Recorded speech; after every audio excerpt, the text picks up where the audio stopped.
Assalamualaikum warahmatullahi wabarakatuh. Kami dari kelompok 2 akan mempresentasikan hasil diskusi kami. Sebelumnya perkenalkan, nama saya Nining Puspitasari dengan NPM 2010102036. Kemudian Christina Cindy dengan NPM 2010102039. Kemudian Ita Setiawati dengan NPM 2010102052. Di sini kami akan memaparkan tentang teknik dokumentasi dan penyusunan sistem. Sebelum kita ke materi, lebih baik kita berdoa terlebih dahulu. Berdoa dimulai. Dalam teknik dokumentasi dan penyusunan sistem,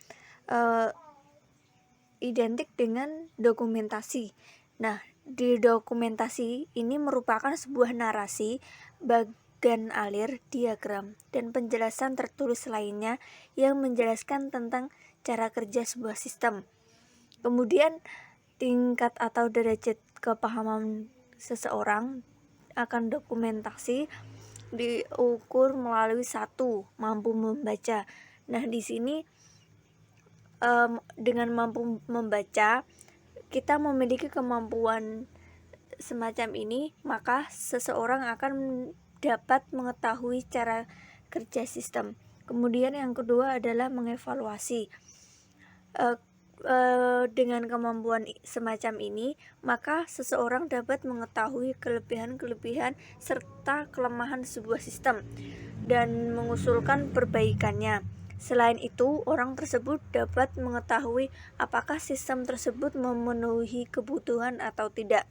Kemudian yang terakhir adalah menyiapkan dan membuat. Di sini merupakan sebuah kemampuan tertinggi yang sangat diperlukan jika seseorang menjadi sebuah anggota tim. Diagram arus data. Diagram arus data atau data flow diagram atau lebih disingkat dengan DFD merupakan sebuah grafis yang menjelaskan arus data dalam sebuah organisasi. Nah, teknik ini digunakan untuk mendokumentasikan sistem yang digunakan sekarang dan untuk merencanakan serta mendesain sistem yang baru. Nah, dalam PowerPoint kami berikan contoh untuk simbol diagram arus data. Untuk contohnya saya ambil yang persegi. Simbolnya berbentuk persegi dengan nama sumber dan tujuan data. Kemudian penjelasannya adalah karyawan dan unit organisasi yang mengirim data dan menerima data dari sistem digambarkan dengan kotak. Nah, untuk contoh yang lain dapat dilihat di PPT kami. Kemudian hierarki diagram arus data. Pada dasarnya DFD dapat dirinci lebih lanjut ke dalam jenjang yang lebih rendah agar dapat diperoleh pemahaman yang lebih rinci serta pemahaman yang mendalam tentang sebuah sistem. Karena pada umumnya sebuah sistem tidak dapat digambarkan keseluruhannya hanya dalam selembar kertas saja.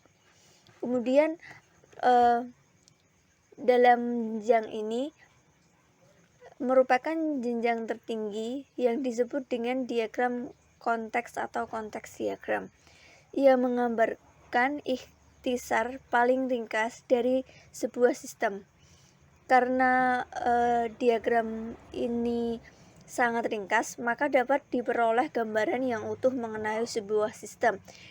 Diagram ini dilengkapi dengan narasi yang lengkap. Untuk contohnya, kami telah berikan pada PowerPoint yang telah kami sajikan. Bagan alir atau flow chart. Bagan alir merupakan teknik analisis yang digunakan untuk menjelaskan aspek-aspek sistem informasi secara jelas, tepat, dan logis. Bagan alir merupakan serangkaian simbol standar yang menguraikan prosedur pengolahan transaksi yang digunakan oleh sebuah perusahaan. Kemudian, secara garis besar, simbol dapat dikelompokkan ke dalam 4 kelompok. kelompoknya sebagai berikut. 1. Input atau output. Di sini simbol yang menggambarkan alat dan media yang diberikan input kepada atau merekam output dari kegiatan pengolahan data. Kemudian yang kedua adalah processing, merupakan simbol yang menunjukkan jenis alat yang digunakan untuk pengolahan data, atau dengan komputer atau dikerjakan secara manual.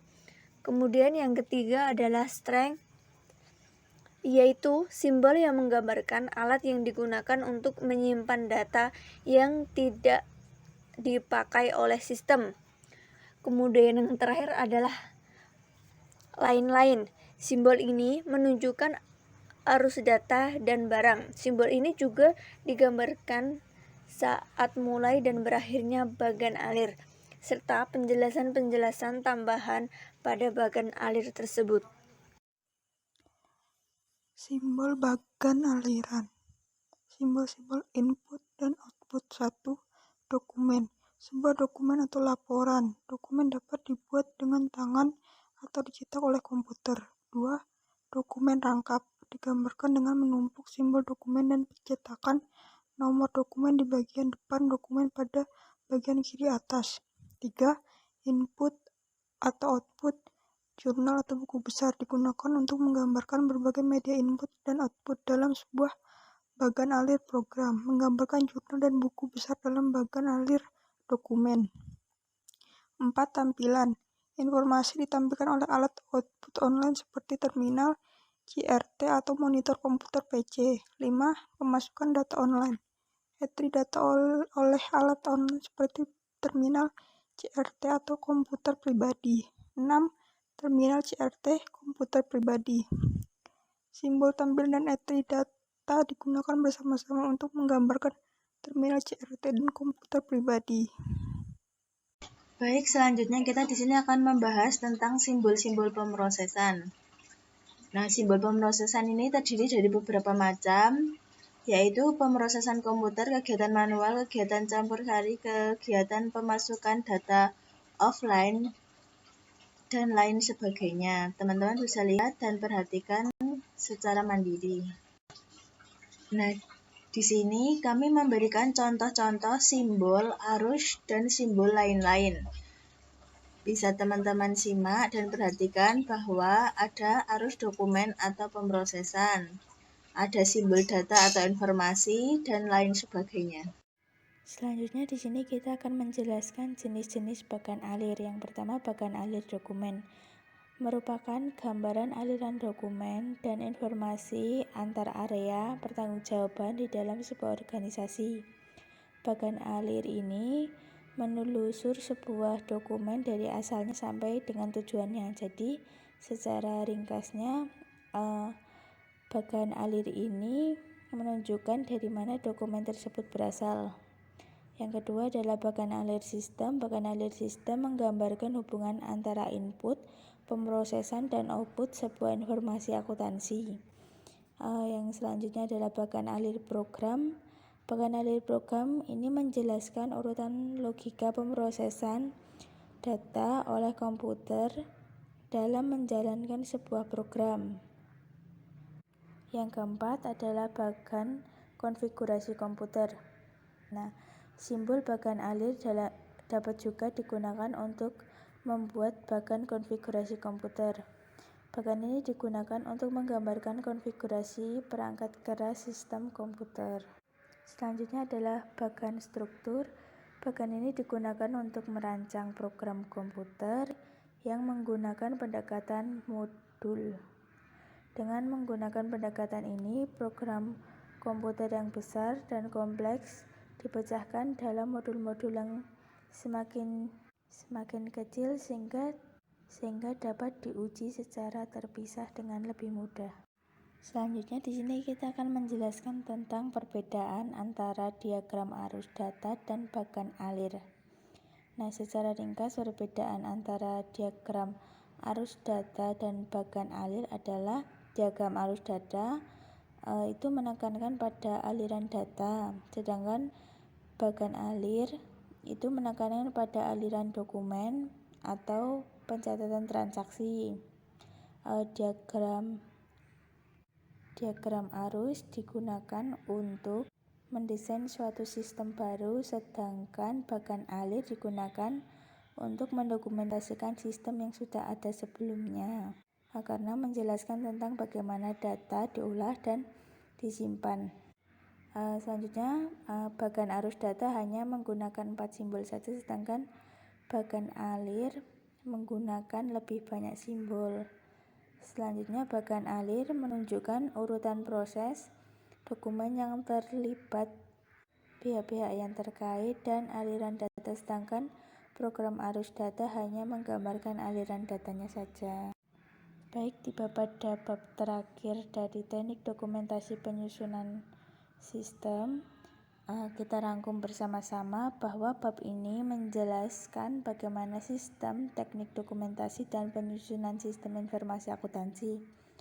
Teknik tersebut antara lain diagram arus data, bagan alir dokumen, bagan alir struktur, bagan alir sistem, bagan alir program, tabel keputusan, dan diagram jaringan.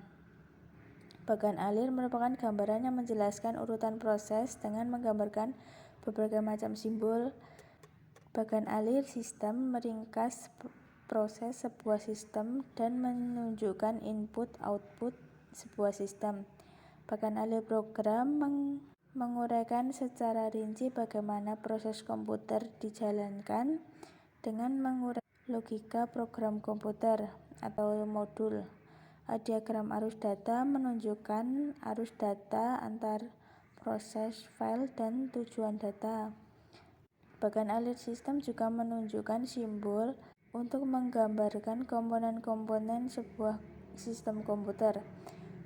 Bagan struktur menggambarkan hubungan antara modul dan sebuah program komputer. Jadi sekian presentasi dari kelompok 2, kurang lebihnya kami mohon maaf. Wassalamualaikum warahmatullahi wabarakatuh. Terima kasih.